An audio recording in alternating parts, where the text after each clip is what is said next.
Hi, hi, hi. So you want Ragnar Blackmane? Oh, you don't know? Baka. Let me show you why you need this character in your arsenal. Alright, so first things first, Swagnar Blackmane. This guy looks absolutely awesome. He's a really amazing character. He has the traits Beast Slayer, which lets him do additional damage against big targets and vehicles, which is useful in guild raids. He also has Final Vengeance and Rapid Assault, so he gains additional movement, which is really great, especially in PvP and for positioning in guild raids. His passive ability makes so that if he comes in contact with his melee target, he gets an additional hit and does additional critical damage. And this is really great because he already has a 7-hit melee attack, which makes him super powerful when put alongside buffers like Eldrion as well as Calgar. His active ability is what really makes this character insane. So he's able to use this and then buff all your friendly characters that don't have a ranged attack, giving them additional crit chance and damage. This is really great because some of the best characters in the game already don't have a ranged attack. That includes units like Bellator, as well as Calgar, and Anshi, who's able to reset an active ability with his active, which will allow you to do Ragnar's active ability twice in a battle, which is super powerful and lets you just out a ton of damage. Where you really want to use this guy is in both guild raids as well as tournament arena, as he's absolutely taking over the meta right now in both of those game modes and is probably the best character in the entire game in both of those game modes. In tournament arena, some of the best characters in that game mode are already melee only characters. This includes units like Celestine as well as Jane Czar, who are already super powerful and dominant. With his active ability, you're able to use it to buff up those two units, which can pretty much allow you to destroy the entire enemy team in a single turn, which is so amazing. In guild raids, he's able to be stacked up with units with damage buffers like Eldrion and Calgar, as well as other melee only units like Bellator, as well as Anshi, to be able to dish out a ton of damage with his active ability. Bellator is already a great damage dealer in guild raids, and this guy just makes him even more powerful. So overall, this character is just extremely good right now. There's tons of melee only characters that really are supported by this guy, and it makes them even more powerful. He's also really great with damage buffers because he has so many multi-hits, and he's an amazing PvP unit. So overall, if you're thinking about getting this guy, his last event is coming next month. This month is going to be Karn the Betrayer, but after this month in July, usually in the middle of the month, so like the 15th, his last legendary release event will come out, and then he will only be obtainable through requisition scrolls. So I would definitely recommend focusing on getting this guy and getting through that legendary event, as you definitely will not regret it. And now we're going to go into the best units to use in this legendary event and the best way to actually get this character. So first off, let's talk about the best way to plan for literally any event in this game, and that's going to be through the Tacticus Planner app website. So this website I'm not affiliated with in any way. I didn't have any part in creating it, but it's made by players and fans of the game, and it will help you a lot in planning out different activities. So you could input all the characters you actually own, as well as their ranks and ability levels here. You could also put in all your campaign progress here. And this will just allow you to plan different things in the game. So you can look up the ranks, you can plan, I want to get this character to gold, and it'll show you how much energy that will take, what like campaign battles you need to farm for that, and what like materials and how long that will take, which is super useful, especially when you're planning out leveling up your characters for these legendary release events. These only come every month, and then it's a couple months in between when a single character returns again. So it gives you a lot of time to plan out and really get it straight so you can get those characters. But the most important feature that I use is here. You can see it has the legendary events, and it will let you actually plan out which characters you want to use in these events. So here we can see we have the alpha, beta, and gamma tracks, as well as all the requirements for them, and it'll show you all the characters that will fulfill that requirement. And if you click two things, it'll show you which characters fulfill both of those requirements. So this is what I use to plan out every legendary release event, and I highly recommend you using this. And this is what I'm be using to show you some of the best teams and characters that'll help you push to get higher in that Ragnar event. I'll leave a link in the description below so you can check out this app for yourself and use it to plan your teams. Some other important features I want to note is that if you click here, you can click only unlocked characters, and this will only show the characters you marked in the who I own section. You could also go here to data tables and then all, and this will show you all the characters and sort them by the most points they score in the event. So I've seen a lot of things online where people post this list and be like, these are all the best characters for Ragnar and this is who you should be focusing on, when that's not really the case. The points, while it can be somewhat useful, it doesn't show the actual usability of the character. For example, Athena is not a very good character in legendary events, as she doesn't have any sustain or summons and isn't very tanky. So while she might score a lot of points and be usable in a bunch of different slots, in the long run, other characters who score less points that are more useful, for example like Brother Burchard, will be way more useful in this event and will take you way further and end up getting you way more points. So one thing that this website doesn't show you is what are actually the best characters and which combination of traits you should be using in each track to get the furthest and get the most points. So for the early tracks, like stages 1 to 5, you could kind of just pick whatever you have high leveled that fulfills the most requirements, because those stages are pretty easy. The difficulty will really pick up on stage like 6 through the end of it, where it gets a lot more difficult and you need really strong teams to be able to survive that long. So for the first 5 or so rounds, it doesn't really matter that much what you pick. Just try to get the most points possible, so use the least amount of energy to be able to fully clear those. But for the later stages, for our alpha track with no Xenos against orcs, our first combination is going to be resilient as well as melee only. And that's because this gives you access to one of what I call the holy trinity of legendary release combinations, and that's going to be Malleus and Rotbone.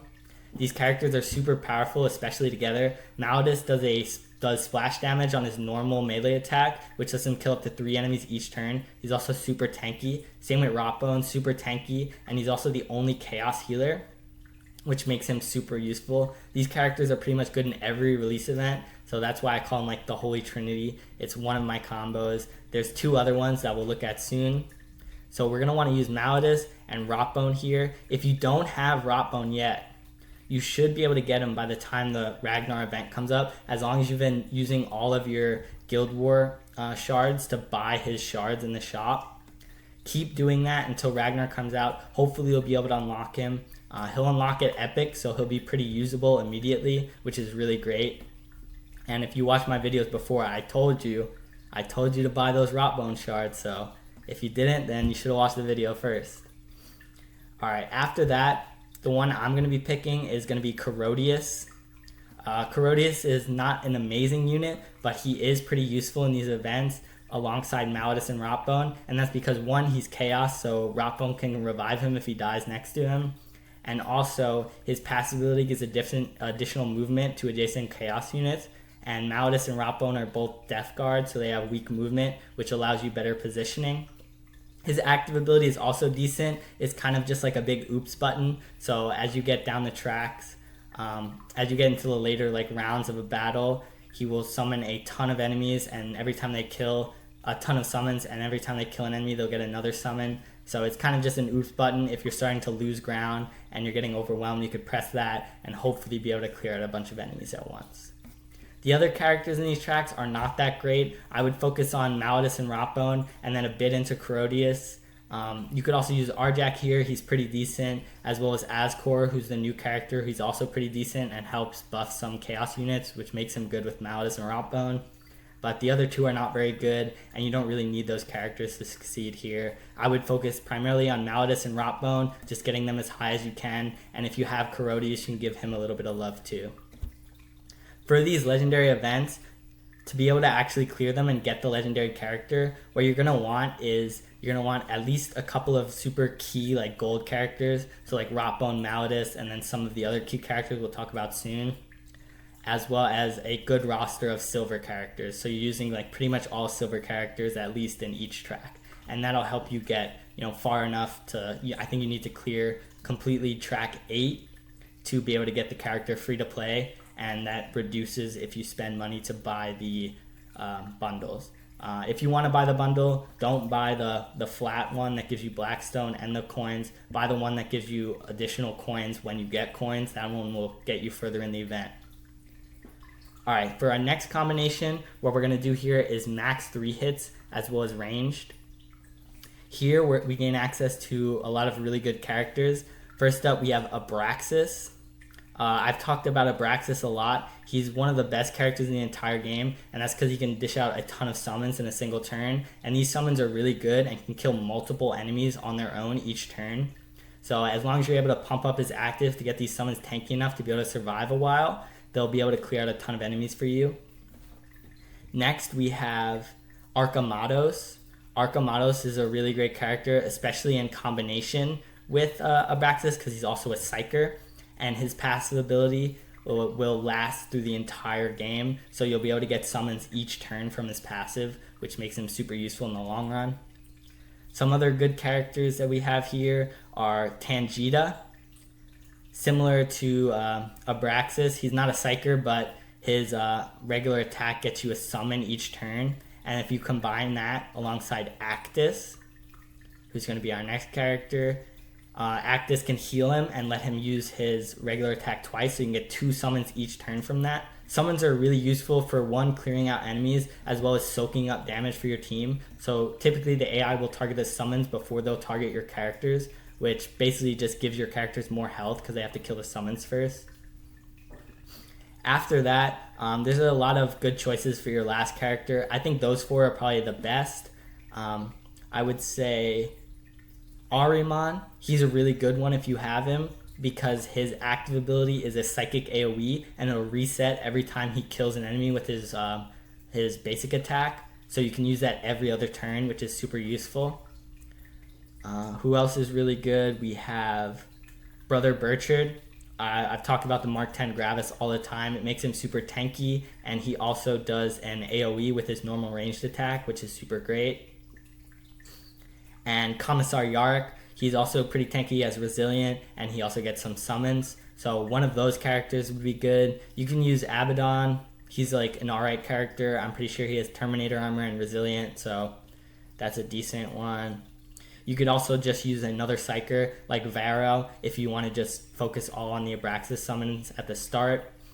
Yazagor, he lets you reset Abraxas' active, so you could use Yazagor. Just keep him low level, like he's not going to do much in the later rounds anyway, so you're just kind of suiciding him the first turn. So the first turn you'll use Abraxas' active, get your full thing of summons, then reset, swap places with Yazagor, get your full summons again, and then Yazagor will probably die off, but you'll have a ton of summons. So all those characters are useful. The rest of them, not so much. And the 2 key combos that I'm going to focus on here is Abraxas plus Psykers. That's the best combo possible, as well as Tangita plus Actus. Because Actus is also a healer too for mechanical, so you'll heal up Tangita's health every turn too, which is great. And as you've seen, it's kind of a trend. The best characters in these game modes are really strong summoners, as well as healers and super tanky like AoE units that can use an AoE each turn. Those are the best characters. So our last trade is going to be Boltor. We're going to just do this on its own, because if we combine this with anything else, we lose access to the best Boltor units, and that's Isabella. Isabella is the best healer in the entire game and makes all your units super tanky. If you don't have Isabella, it will limit you a bit, I can't say otherwise, and there's no really way to get her besides getting lucky or buying her at this when you first start playing the game. But if you don't have Isabella, I would just focus on some of these other units, like these Mark 10 Gravis units, which is what we're going to be using. So we have Brother Burchard, he's Mark 10 Gravis, and Bellator, they're both Mark 10 Gravis, which makes them super tanky. I would focus on just getting those guys as tanky as possible, so they're able to survive and kill a bunch of enemies even without Isabella. You could also focus Bellator's active and then use it a little bit later, so you get the full amount of summons, and then those will be super tanky and let you, kill a bunch of enemies without taking damage, which kind of supplements not having Isabella. But Isabella here is going to be the best unit. So we have those 3. For our other choices, we just want more Imperial units. If you have Calgar, he also has Mark 10 Gravis, so he's super useful. I don't have him personally, but I would definitely use him. He also does the damage buff. You could use Yarrick. He's really great. He has Resilient, which makes him good with Isabella. If you already have Azrael leveled up, he's not like an insane unit, but he's pretty decent. His active ability is pretty good, and he's just, decently strong, tanky Imperial unit, which makes him decent with Isabella. So that's what we're going to go for the Boltor team. Before we move on, I just want to say one more thing about that Isabella team. That's actually my second Holy Trinity combination, Isabella, as well as just tanky Imperial units, mainly Bellator and Brother Bertrand, as those are both pretty easily accessible through the campaign and have the Mark 10 Gravis trait. If you want to get that team leveled up, I would focus on trying to get Isabella maybe to gold so she doesn't get sniped from the middle of them and die. And the other units you just need, in decent silver ranking, as they'll just be so tanky from Isabella, you won't have to worry about them dying too much. Alright, so for the next track, we got the beta, no chaos against 1,000 Suns. What we're going to want to do here is minimum 3 hit, as well as flying, and this will give us access to Aleph Null, Bellator, Rivas, and Celestine, all great characters. This is my last member of the Holy Trinity, and that's going to be Aleph Null and Rivas. These two characters together are absolutely amazing. Aleph Null is obviously a mechanical healer. She also has the passive ability to heal each turn. So you want to park her next to Rivas, who has the big target trait, which makes Aleph Null tankier. And you'll just heal up Rivas and Aleph Null together each turn. And those enemies, and you'll just be able to clear out a ton of enemies and have a ton of survivability just with those two characters alone. So I would focus on both of those characters equally, try to get them to gold, and that will help you through these tracks a lot. And they're also super useful. That's one of the Holy Trinity combination useful in every legendary release event, and that's going to be the third one, super great. So we got Aleph Null and Rivas here. I would also just include Bellator, as he's just a great overall unit. You could also throw in Athena here. She's not great really on her own, but you can just kind of try to hide her behind Rivas and Aleph Null and Bellator, who are all really tanky, and that'll help you just be able to survive and give your units a little bit more damage and crit. You could also use these for the no summon track. Just don't use Aleph Null and Bellator or Rivas's abilities. It's a little bit difficult, but in the later stages you might have to use their summon abilities, but in like the earlier stages, maybe even like 7-8, they'll just have so much sustain just between Rivas and Aleph Null just being on the field that you won't even need to use their summon abilities. Our next track here we're going to be using is just physical. So the physical track is a little bit difficult as there's not that many great characters that are physical. You can see here there's a decent amount of characters, but none of them are super great. Our best bets here are going to be Tangita, as he's a summoner. We've talked about him being good. And then we have Tyrant Guard. If there was a fourth Holy Trinity character, it would just be Tyrant Guard on his own. His passive ability buffs the damage reduction of all the adjacent friendly units, so it makes your team a lot tankier, and he's super tanky on his own, which is really great for these legendary release events, especially when this particular track doesn't have any good healer. So we have Tangita as well as Tyrant Guard so far. Another okay one is Gibascraps. He gets the tank summon ability. If you're able to hold off and summon that later, it'll get even more health. And he's also a mechanical healer, so he can heal up that tank each turn as long as you're able to keep Gibascraps himself alive. So that makes him an alright unit here. He's not great. He's not as good as Tyrant Guard or the other one, but he's still decent. And he can also heal up Tangita if he gets low. Next, I would say, is going to be Makotep. His passive ability gives mechanical units health at the start or the end of each turn, which is decent. It's just passive healing, which is always useful, and that'll help you heal up your Gibascraps tank as well as your Tangita. And then the last unit here, you can kind of pick whoever you want. Sarkriel is okay. Neurothrope, T-Jark, all these characters are not very good. Vero is okay as he buffs block chance and makes your guys a little bit tankier. He also is a psyker, so he can kill multiple enemies, which is not bad. Vindicta is pretty decent here. She does the fire AoE. You just got to be careful with her because you can damage your own units with this, and you don't want to set your own guys on fire or explode them. That'll be really bad. Cutscoden is just a decent tankier unit. Calandus, also pretty decent as he has Overwatch and he's able to counter a melee attack one time. But I would probably use Snotflaga. just because he's able to pump out a bunch of summons each turn. Every time he attacks, he gets a summon, which is not bad, and will just heal you, and just save you health as the rounds go by and later into the game. So that's what we're going to use for physical. You don't have the best options here. There's no really wombo combo.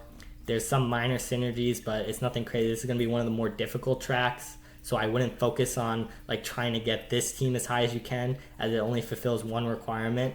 I would focus more on the 3-hit and flying team, as that's a lot stronger of a combination and will help you get further and more points. Last here is we're going to do a power only team. So we have a couple of decent characters here. The main one that shines, in my opinion, is probably going to be Brother Jaeger if you have him. I personally don't have him, but he's really good. He'll counter every melee attack that comes to him. So if you have this guy just pumped up as high as you can, you have him like gold 1, he'll be able to clear, the entire track basically for you just by killing all the enemies on their own turn. So Brother Jaeger would be really good if you're lucky enough to have him. I don't have him. Azrael, he's just kind of always around in legendary release events. He's just useful in a ton of different tracks. He's not that great, but you can slot him in nicely.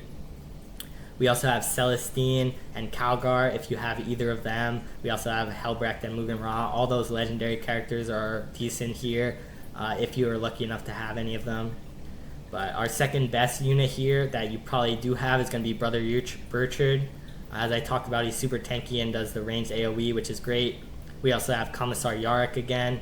As I said, he's just tanky, does some summons, good character overall. Anshi can also be decent if you want to reset somebody. Celestine is really great. I'm lucky enough to have her, so I'll use her. But for this track, also not really that great of combinations. There's no characters here that are really like so amazingly and going to carry you besides Brother Jaeger. We also have Ulf. He's an uncommon character, so you might have him, and you can also get him through the Guild War shop. So you probably do have him. He's just a decent character. I would use him here if you have him. But that does it for our beta no chaos track. It's going to be a lot more difficult just because the combinations of teams aren't quite as good as the first track we looked at, but I would focus the most on that Aleph Null and Rebos team, as that's one of the key combos that'll take you far in here. For our last track, we have the Gamma No Imperials against the Black Templars. Our first team, we're going to do no physical, melee only, and power.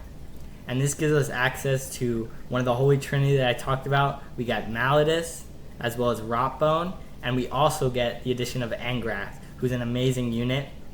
You could park him. His pass ability works so that if you park him next to a spawn point, he'll attack and like slap every single enemy that comes out of it. So that allows him to completely lock down a single, even 2 spawn points, as long as he's in a hex that's adjacent to both of the spawn points. He'll attack every single enemy that comes out of them. So he's one of the god tier characters for legendary release events. The only reason I don't include him in the Holy Trinity with Malladus and Rotbone is just that he doesn't fulfill a lot of the same requirements that those two do. So sometimes it's kind of rare that you get all 3 of those together. But when you do, they really shine. You could also include Anshi here if you're lucky enough to have him. He's just a good character. He cycles through buffs for adjacent units through the game, so that'll be useful to have. So if you have Anshi, I would definitely put him in here. I do have him. I'm lucky enough to have him. But if you don't, it's not a big deal either. Those 3 characters on their own are so strong together. So that's going to be our first team. We're going to get a ton of points from that team. So we're going to want to pump those 3 characters up just as high as we can to get the furthest in this track and get the most points possible. For our second team and our last team for this track and for this whole event is going to be Piercing together with No Black Legion. So this is going to give us access to Tyrant Guard, who I already talked about as being super strong. If you're lucky enough to unlock Karn in the event coming up next week, you could use him in here and he'll be really good. He does a ton of different things. He's a weird character, but he'll be able to kill a bunch of enemies each turn. So if you're lucky enough to have him, he'll definitely be useful here. But otherwise, we got Eldrion. He's just a great unit of Psyker. He should already be high enough level because he's just such a great character in other game modes that you should have focused on him a bit. We also have Shosil, who is a decent character. He gets a summon each turn, which is just always great. We have Calandus, as I told you about, the Overwatch, as well as the counterattack, which just lets him get more enemies each turn. And then if you have Jane Czar or Karn, I would slot one of those guys in. They're both pretty good. But if you don't, I have Jane Czar, but I don't know if I'll be able to get Karn the first round. So we'll use Athena here because you already need those characters for the campaign. You should have a little bit in them. So this is overall not the best team. It's a little bit weak, and that's just because we don't have any healer. So we're going to want to pump Tyrant Guard's passive ability up as much as possible to just give this team the most survivability. So that does it for all the teams. Now I'm going to take a quick look at the teams and give you some other additional information about how to actually move these characters in the game so you get the best effects in the Legendary Release events. So let's take a quick look at all the teams we created. So first up for Alpha, no Xenos, we have 3 total teams. Our first is going to be the max 3 hits as well as range together. And our main combo here is going to be Abraxas plus Psychers. So we're going to want Archamados. I would say Yazagor would be really good, and we're just going to want to have Abraxas' active ability pumped up as high as possible. His rank, not quite as important. You just want to have his rarity as high as possible, and his active abilities rank just as high as possible. Our second little combo for this is going to be Tangita and Actus. They always work good together. They're just a decent combo all the time. You can get 2 summons each turn and heals, so that's great. Another great unit here is going to be Archamados. He just works great with Abraxas and gets use from his passive ability through the entire game, which is great. So our last unit here is kind of a flex pick. You can pick Yazagor or another Psyker or just whatever character you have decently leveled up. For our next combination, it's going to be melee only and resilient.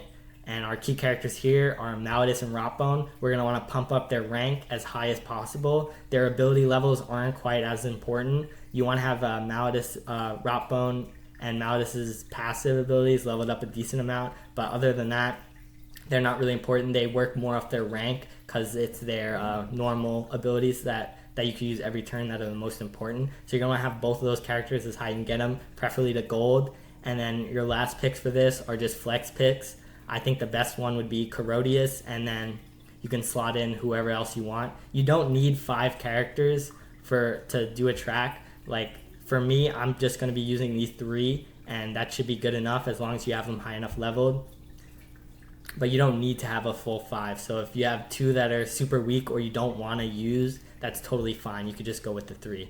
So that's going to be our second team. And then our last team is going to be an Isabella team. If you don't have Isabella, you want to pump up your Imperial tanky units as high as possible. If you do have Isabella, you want to get Isabella high enough that her passive ability is high as possible, and you want to have her rank high enough just so that she doesn't get one-shot and sniped by enemy units.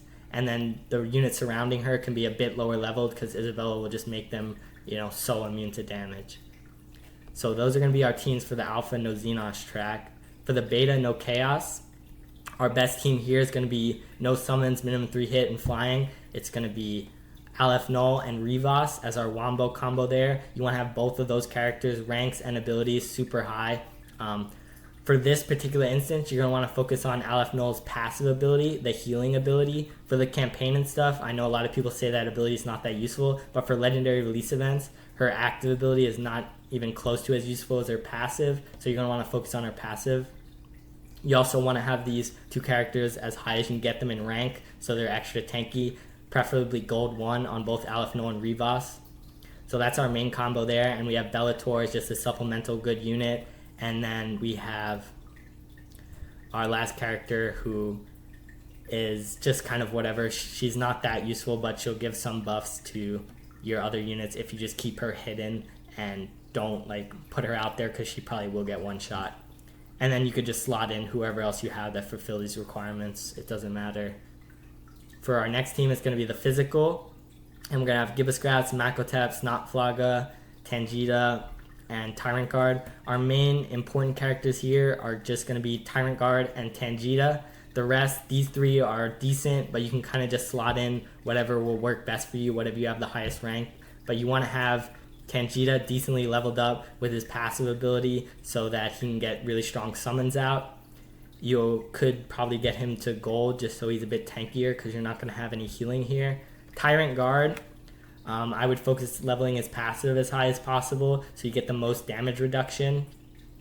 Key break points for that are just going to be one level over whatever the cap is for the rarity. So at level 26, he gets a lower percentage than he will at 27. So if you have him, max rare, you want to get that one rank up so his percentage of damage reduction increases. So for that, not the strongest team, but you got to work with what we got. Physical characters are pretty weak, so focus on those two. Tyrant Guard, you don't need his rank super high. I would say, in the silver ranges to gold would be great, but if you can't get him there, it's okay. He's really tanky already, and he has 2 defense items, so as long as you have good defense items on him, he should be able to survive. And then we have our power team. As I said, if you have Brother Jaeger, just get him as high as possible, level up his passive, so he'll just be able to kill all the enemies for you. But if you don't have him, just slot in the best Imperial units you do have. So we have... in here we have Burchard, who's a campaign character that you should have already had leveled up, and he's great in all these tracks. So I would get him. He does the ranged AoE attack. He's great. He's going to be your best bet here. Then we have Yarick is a great character to slot in here. Azrael is an okay character who's just decent. And then we have Ulf, who is going to be a key character if you don't have any of the others. You can get him for free through the Guild Wars shop. So I would focus on those characters, and if you have it, Brother Jaeger is going to be really key here. But that does it for the Beta No Chaos. This is going to be one of the more difficult tracks, especially the physical and power ones. So I would focus on mostly just the no summons, minimum 3 hit, and flying tracks. For the first one, I would focus on all of these tracks. They're all going to get you super far, and all these characters are great, even in the other tracks. So our last one is going to be the Gamma No Imperials. For our No Black Legion and Piercing, we have Calandus, Eldrion, Shosil, as well as Tyrant Guard. Our main key unit here is going to be Tyrant Guard again. The other units are kind of just whatever. Just pick what you have leveled up, whatever's going to work decently for you. If you have some of the legendary characters, definitely put those guys in. A lot of those are going to be really good. But this, again, is one of the weaker tracks. It doesn't give you a ton of points, and the characters that you're able to use are pretty weak, so I wouldn't focus on this track too much.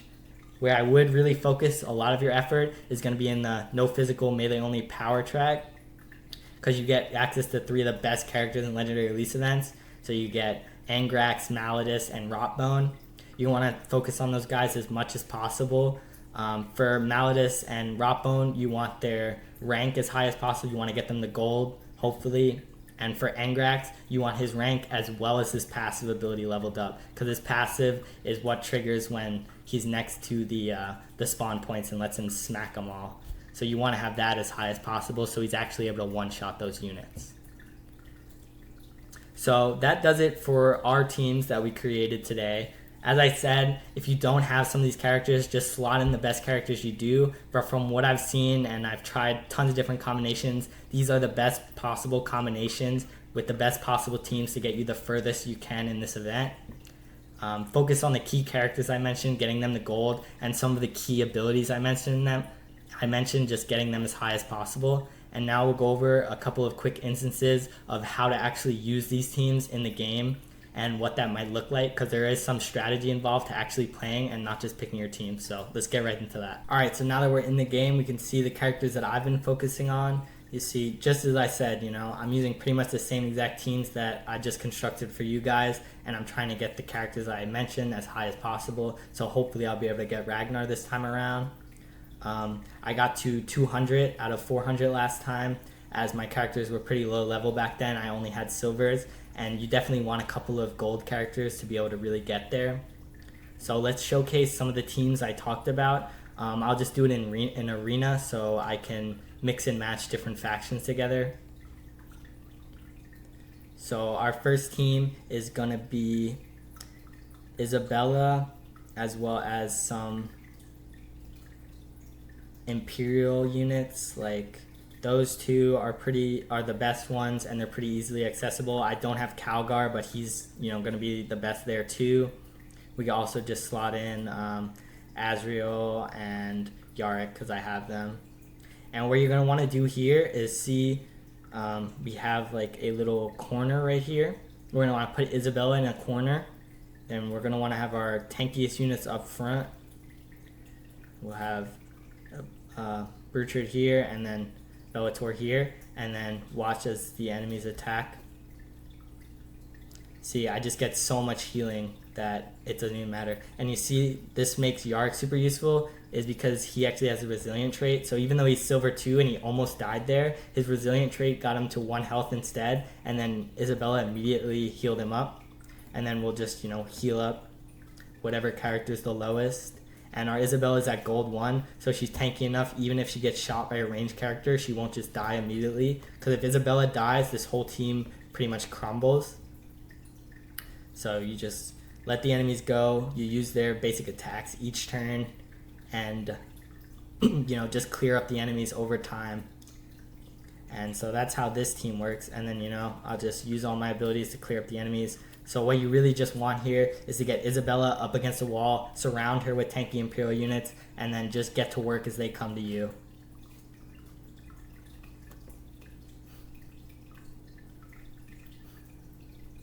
The next team that we're going to be showcasing is going to be our Malleus, Rotbone, Malleus, Rotbone, Angrax or Corodius team.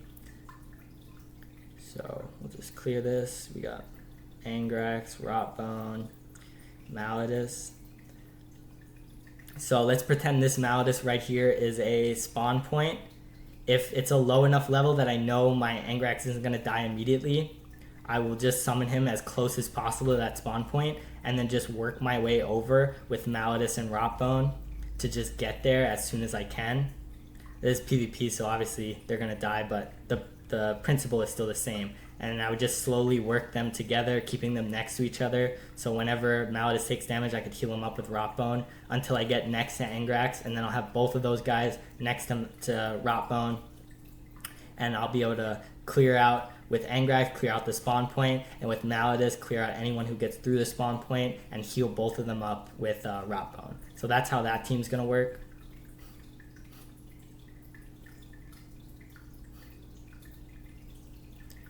And then our last, I guess there's 2 more combos, so I'll just showcase both of them. So our next combo is going to be, we got Athena. She's just whatever. She's just kind of there. It's going to be this team. So what we're going to want to do is, if we're not doing the summons, then don't use Rivas's active or anyone's active to summon. But if it is difficult enough that you do need those summons, then just use them. We're going to kind of go like this. Rivas will take some damage, and then we'll heal him up passively. See, I healed up passively right there with Aleph Null, and then I could actually use Aleph Null's active ability to heal up Rivas, so they both get healed up each turn, and then just find a good positioning for them, and just keep them there healing each other up. And then you could use Bellator to branch out and get a bunch of summons that'll clear the enemies passively, while Rivas and Aleph Null just stay together, and you can hide Athena behind them, so she just buffs them a bit. That's how that team's going to work. For just general strategies, you want to position your characters, with the Isabella team against a wall. You kind of want to have your weaker characters isolated and, protected by your tankier characters, and you're going to want you're going to want to position so that maybe you get a good spot. Like here, there's bridges. Bridges are always useful because they can't be crossed. So if I have my character up here, they can't cross that bridge, so they can only really attack this Bellator now. So that's always useful. It's also useful if you have your characters, let's say they were grouped up here, then every unit that comes is going to land on this razor wire. So if I have a weaker unit who has a lower attack and isn't able to one-shot enemies, if every enemy he attacks ends up on a razor wire, they'll take 50% additional damage, so it's useful. So look out for razor wire tiles as well as bridges, because those are 2 of the most important for positioning. But otherwise, general strategy, you just want to keep your weaker healer characters hidden behind your tankier damage dealer characters. And then for our last team that I want to showcase just how it would work, we're going to be using Yazagor, We have Abraxas. I have my Abraxas ability pretty high. He's level 38 on his active, so his summons are really strong. And we also have Tangita, as well as Actus. And then we can also put in, so this is going to be one of our main teams for that path in the first trait. So what we're going to do here is we're going to use Abraxas' ability to get out a ton of summons and then swap him with Yazagor, as long as he doesn't get killed here. Okay, we died. I'm sorry about that. I'll rerun that really quick. So this is the weakest team we could fight. I'll just let them take the first turn so they get closer, and then I'll show you, how it works. So here we go. We can put our Abraxas here, get his summon out. There we go. We get a bunch of summons here. They keep attacking.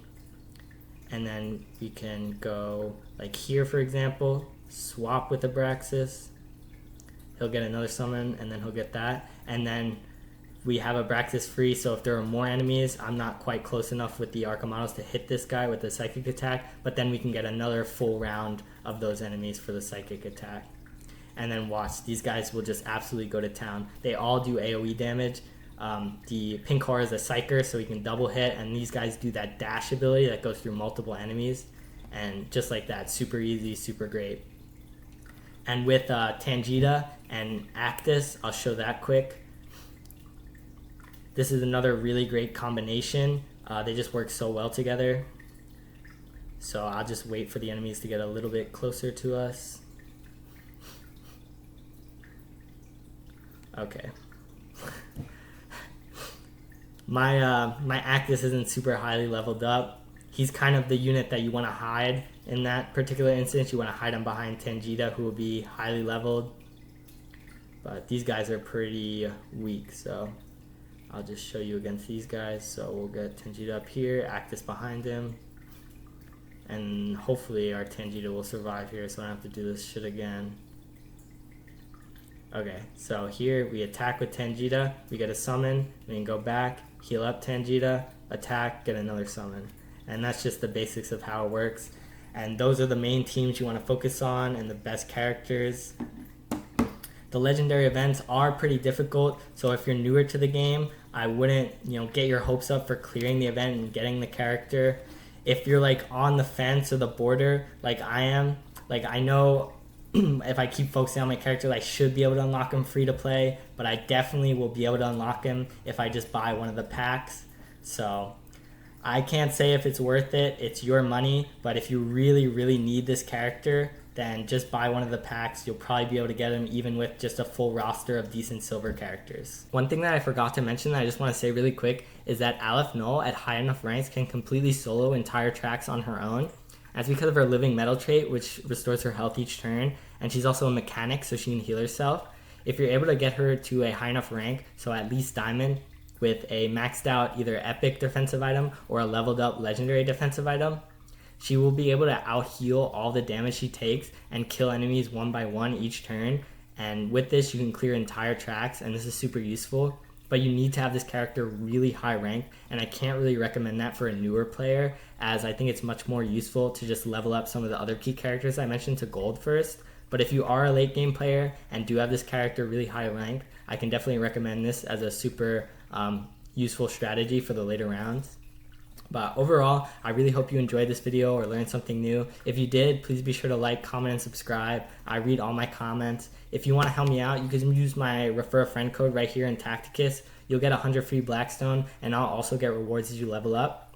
But that does it for today's video. If you liked and enjoyed, please let me know. And if you want to see future legendary release event guides, I could definitely do that. So this video is really fun to make. It took a while, so sorry for the delay.